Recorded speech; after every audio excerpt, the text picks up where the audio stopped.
Hello everyone, Danielle here again. Welcome back to my channel. Back at it again with another Arrow video for this week.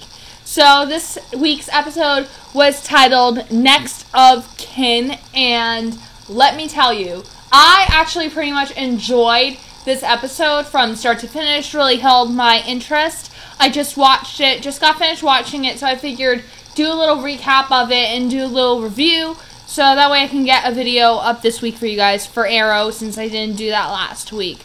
But if you're new here, then you can leave a like, comment down below, and subscribe to the channel, just to support the channel as a whole.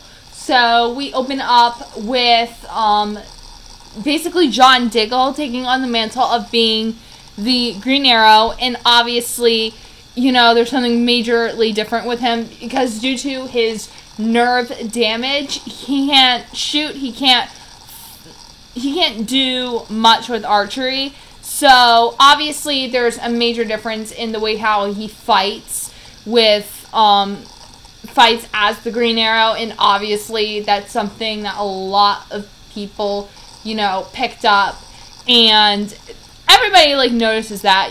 People even they say in the episode, Felicity, Dinah, they say, we're going to have to come up with some way, to explain why the Green Arrow isn't firing any arrows. So obviously they have to come up with some sort of technology to help John in that department. So we're going to get into that later.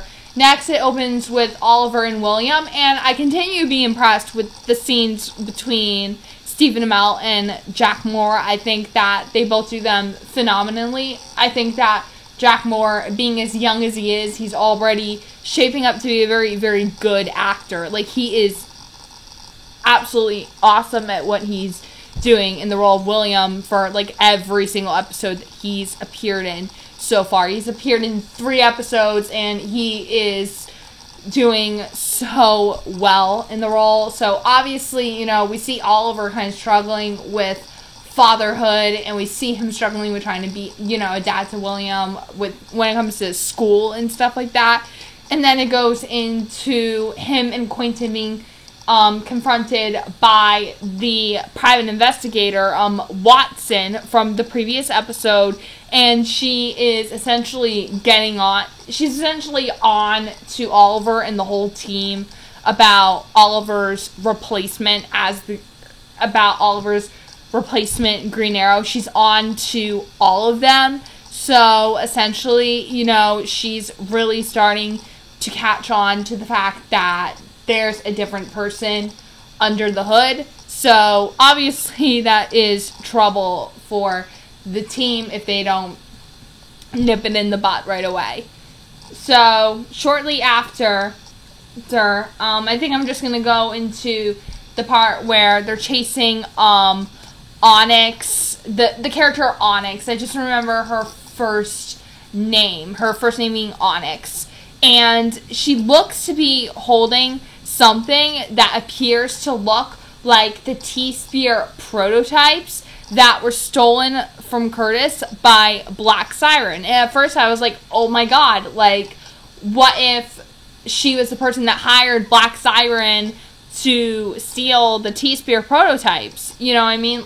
That, because what she was carrying with her, blinding people and then exposing them to the toxic gas, they looked like T-Spear prototypes. So I'm curious to see as to what the next episode next week is going to bring in terms of, what that was, because they looked like T-Spear prototypes to me. I don't know if it was just me, but most certainly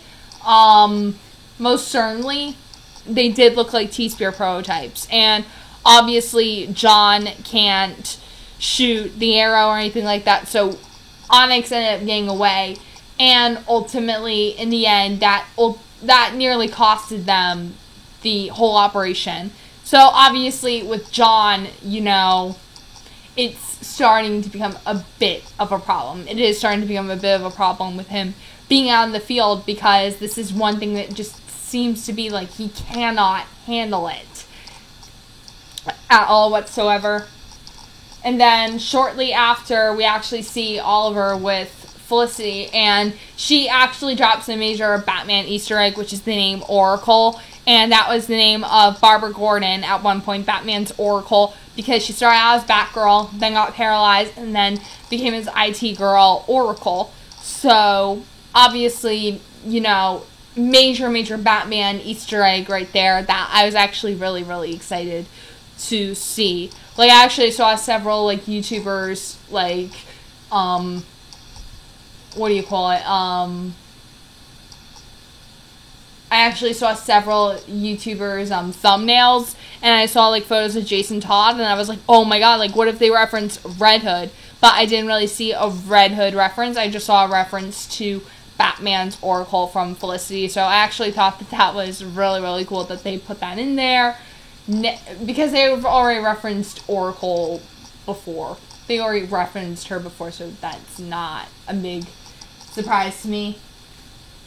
And in addition to that, we also see Oliver asking Felicity to tutor William in math, and obviously because William is stressed out about a math test that's coming up, so he asks Felicity to tutor him, and Felicity feels confident that William can actually handle it, because she says, you know, he's actually just as good as I am at math. So, yeah, I guess you could say that. Like, I actually did love seeing the scene between Emily Bett-Rickards and Jack Moore. I actually did enjoy that. I enjoyed that scene.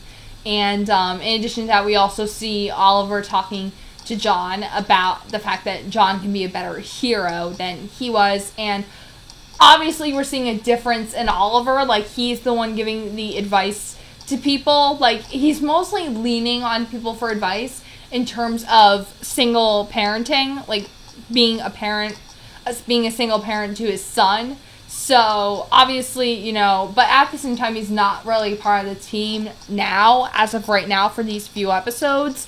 So, he's more so giving the team more advice, and that's actually pretty good. Like, he's actually developing a lot more maturity since becoming a single dad, and he's actually, you know, sort of almost leading the team in the sense that he's not necessarily barking out orders, he's more so giving the advice rather than John giving him advice. So, I actually do like the change in dynamic between the two. I think that it's a really good change, and it needed to happen, because in all honesty, Oliver, like, leans on the team, like, so much for advice that it was kind of getting old. So, I'm actually really happy that they made that change in dynamic this way. I really did like that. And then, like, there's not really that much to cover, really, with it, but there is something that actually did catch my eye. Like, I'm just going over the stuff that really caught my eye throughout the episode. Like, obviously, the Felicity and William stuff, the Oliver and William Felicity stuff, like, all of that, and also, like, the fact that, you know, the fact that Onyx was using something that looks like her as his T-Spears. I actually, like, did notice that. So, and they also, like, did drop a reference to Ted Kord yet again, and Dinah even said, you know, I want to talk to the CEO. So they definitely did, like, reference Ted Kord, who becomes Blue Beetle. So if they end up getting Ted Kord into the show, I think that would actually be really, really good if they can get Blue Beetle. So that's going to be, like, really, really cool if we get to see Blue Beetle. And I think that the last couple things I want to cover is also another, like, major comic book reference that I really did enjoy that they put in. And that is Oliver essentially giving Felicity a key to his apartment so that she can be kind of like a stepmom to William.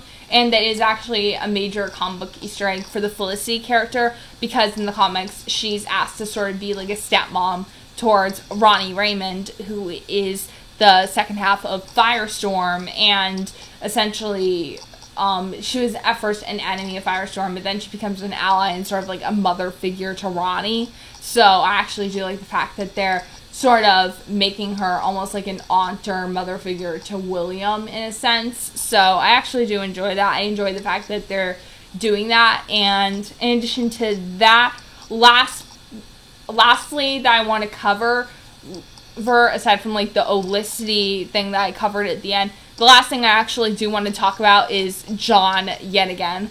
Like, this episode majorly covered John in a sense, because we see him injecting himself in the arm with something where he has like nerve damage in his hand, and we see him injecting himself with a drug, and suddenly his hand becomes stable. So obviously, I think that could lead into some sort of a storyline for Dig with him starting to develop a drug addiction. So I think that could actually take in a very dark path, and I'm actually really interested to see like where John's character is going to be taking place, because in all honesty, it doesn't look too good for Dig. Oh, and the one other thing I want to talk about is the fact that Samantha Watson has every single photo of like all of Oliver's family and friends, connecting them to being allies for the Green Arrow.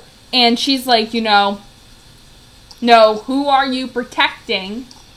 And she's like she has the board of all their names, all their faces, everything about them. So obviously, she's starting to make connections between Oliver's family and his friends and the Green Arrow and Oliver himself. So obviously this could lead into some major trouble for Oliver, because in all honesty, having a private investigator basically,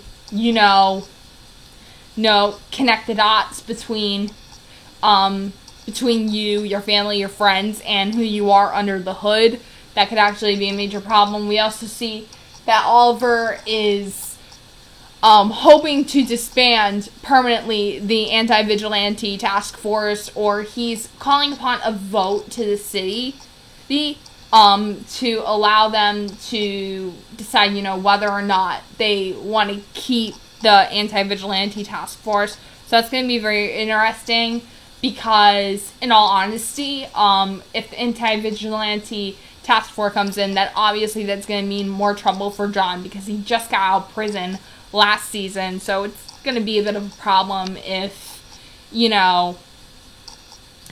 anti-vigilante task force gets put back on. So I actually did really enjoy the episode as a whole. I thought it was really good. And if you guys liked this video, then you can comment down below and subscribe. And I will talk to you guys in my next video. So bye, guys.